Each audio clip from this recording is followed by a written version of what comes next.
오늘은 조선시대 사람들이 어떤 동물들을 반려동물로 키웠는지에 대한 이야기를 해보려고 합니다. 현대인들이 강아지와 고양이를 가족처럼 여기는 것처럼 조선시대 사람들도 동물과 교감하며 함께 살았을까요? 지금부터 조선왕조실록과 여러 역사 문헌에서 찾아낸 흥미로운 이야기를 들려드리겠습니다. 조선시대에도 반려동물 문화가 있었지만 오늘날과는 조금 달랐습니다.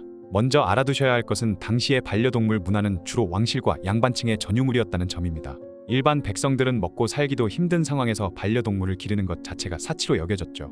백성들이 개나 고양이를 키웠다 하더라도 그것은 반려나 애완이 아닌 실용의 목적이었습니다. 개는 집을 지키고 고양이는 쥐를 잡기 위한 도구로 여겨졌던 것이죠. 개팔자가 상팔자라는 속담은 아마도 양반집 개는 호의호식했지만 평민의 집개는 가축 신세에 불과했기 때문에 생겨난 말일 것입니다. 하지만 왕실과 양반층에서는 다양한 동물들을 애정을 담아 키웠다는 기록이 많이 남아 있습니다.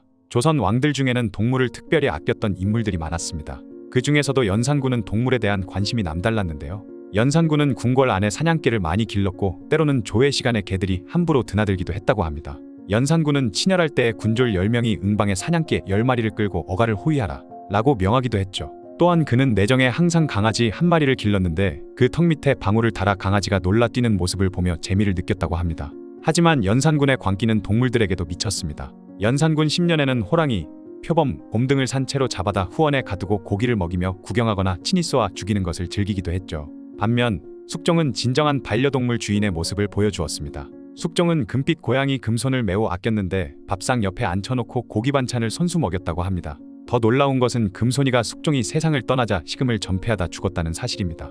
사람들은 이 고양이를 명릉 곁에 묻어주었다고 하네요. 성종 역시 동물을 좋아했던 왕으로 사슴과 원숭이, 백조 등을 궁궐 안에서 키웠습니다. 성종은 유구국에서 바친 원숭이에게 옷을 입히는 문제로 신하들과 논쟁을 벌이기도 했죠. 그런데 조선시대 신하들은 왕이 동물을 기르는 것에 대해 부정적인 시각을 가졌습니다. 이유는 크게 두 가지였는데요. 첫째는 성리학적 통치 이념 때문이었습니다. 성리학에서는 왕에게 도인 수준의 인격 수양을 요구했었죠. 왕이 군자처럼 수양하며 덕을 쌓아야 나라가 태평해진다고 믿었기 때문에 동물을 기르는 것은 정신을 흐트리는 잡기 정도로 여겨졌던 것이죠. 두 번째 이유는 경제적인 문제였습니다.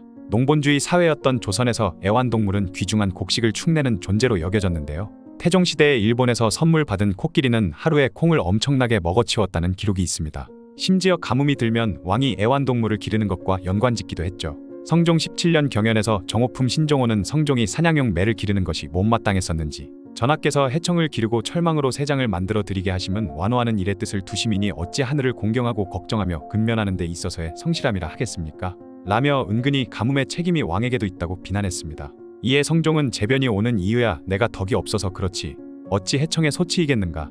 매를 날려보낸다 하더라도 반드시 비가 오게 할 수 있을지를 알지 못하겠다 라고 반박했죠. 한편 조선시대의 양반층이 기르던 인기 있는 반려동물들은 무엇이 있었을까요? 김홍도의 삼공불안도를 보면 두루미가 등장합니다. 두루미는 선비의 고고함, 평화와 장수의 상징으로 여겨져 양반들이 애완동물로 키웠다고 합니다. 사실 두루미는 야생성이 강한 조류라 자연 상태에서는 사람과 함께 지내기 어렵습니다. 하지만 여러 문헌에는 두루미를 기르는 방법이 상세히 기록되어 있죠. 산림경제 제2권에는 학을 기르는 데는 오직 울음소리가 맑은 것을 최고로 치며 긴 목의 다리가 멀쑥한 것이 좋다. 학이 병들었을 때는 뱀이나 쥐 또는 보리를 삶아 먹인다 라는 내용이 있습니다. 춘향전에도 춘향의 집에 두루미를 키웠다는 내용이 나오는데 암행어사가 된 이몽룡이 거지 행세를 하며 전에 내가 있을 적에는 수미산 학두루미에 한 자웅이 있었더니 한 마리는 어디 가고 다만 한 마리 남은 거는 이라고 말하는 장면이 있습니다. 사슴 역시 양반들이 즐겨 키웠던 동물입니다. 십장생에 속하는 동물로서 고귀한 품격을 상징한다고 여겨졌죠. 성종 또한 사슴을 좋아해서 궁궐에서 키웠다고 합니다. 매 역시 조선시대의 중요한 위치를 차지했던 동물입니다. 우리나라의 매는 해동청이라 불리며 그 우수성을 인정받아 중국의 조공으로 바치기도 했습니다.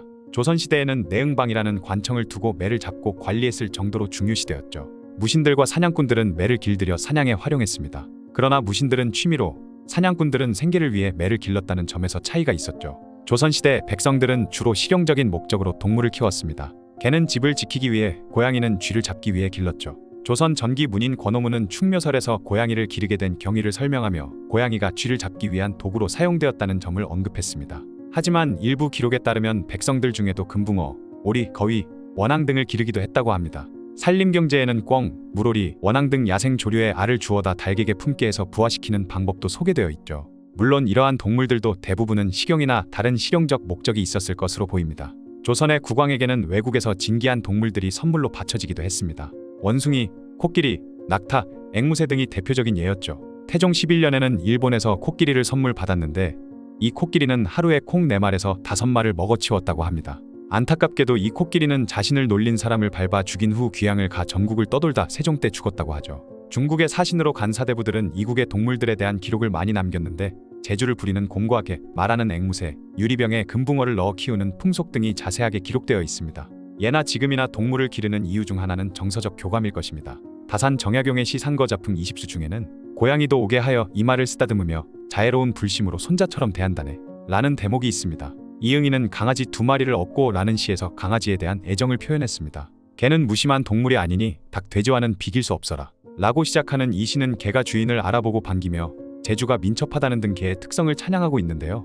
이렇듯 조선시대 사람들도 동물과 교감하며 그들에 대한 사랑을 표현했음을 알 수 있습니다. 조선시대에는 동물들에게 각종 상징과 의미를 부여했습니다. 두루미는 선비의 고고함과 평화를 상징했고 사슴은 장수와 고귀함을 의미했죠. 흥미로운 점은 이런 동물들이 나타나면 기륭을 점치기도 했다는 사실입니다. 흰 사슴이나 흰 까치가 나타나면 나라에 경사가 있을 징조라고 여겼고 개나 고양이가 기형의 새끼를 낳으면 상서롭지 못하다고 생각했습니다. 이는 천인감응설, 즉 사람과 하늘이 서로에게 영향을 미친다는 믿음에서 비롯된 것으로 보입니다. 조선시대의 반려동물 문화는 오늘날과 많이 달랐지만 동물을 사랑하고 그들과 교감하려는 인간의 본성은 변함없었던 것 같습니다. 왕과 양반은 취미와 상징으로, 백성들은 실용적 목적으로 길렀지만 모두 그들 나름의 방식으로 동물과 함께 살아가는 법을 터득했던 것이죠. 오늘날 우리가 반려동물과 맺는 관계의 뿌리는 어쩌면 그 먼 조선시대부터 이어져 온 것인지도 모르겠습니다.